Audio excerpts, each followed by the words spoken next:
จูชื่อขอสังเกตข้อหนึ่งเนื่องหยวนตรงสื่อเคออีเหอเหนิงคำกรรมะซวยเคออีและเหนิง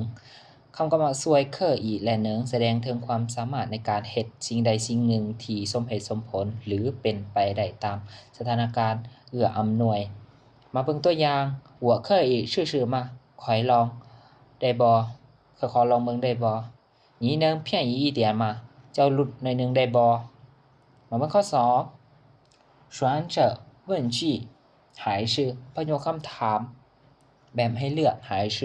ประโยคคำถามแบบให้เลือก还是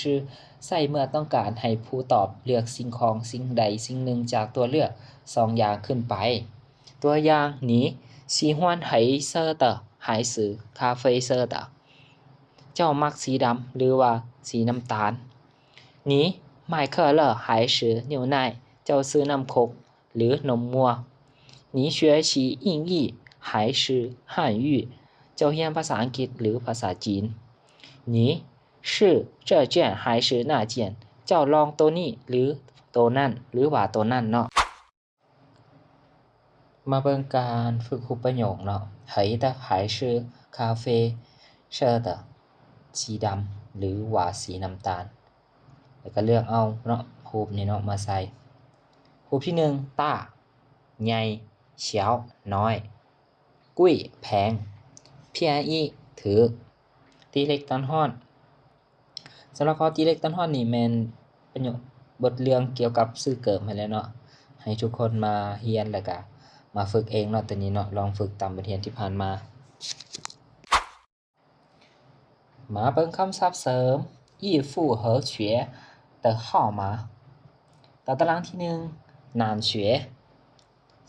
เบอร์เกิดผู้ชายต่อตารางที่2หนูเฉวยเบอร์เกิดผู้หญิงเนาะต่อตารางที่3อีฟู่แม่นเบอร์เสื้อเย็นเฉอสีเนาะมาเบิ่งสีเนาะ绿色สีเขียว蓝色สีฟ้า黑色สีดำ黄色สีเหลือง红色สีแดง浅蓝色สีฟ้าอ่อนเนาะจื่อเซอสีม่วงเฮามาเบิ่งทิ้งอีซั่วการฟังและการสนทนาอีข้านถูหุยตาเว่นที่เบิ่งรูปและเบิ่งรูปภาพแล้วตอบคำถามเนาะข้อที่1你选多大好的衣服เจ้านุ่งเสื้อเบอร์หยัง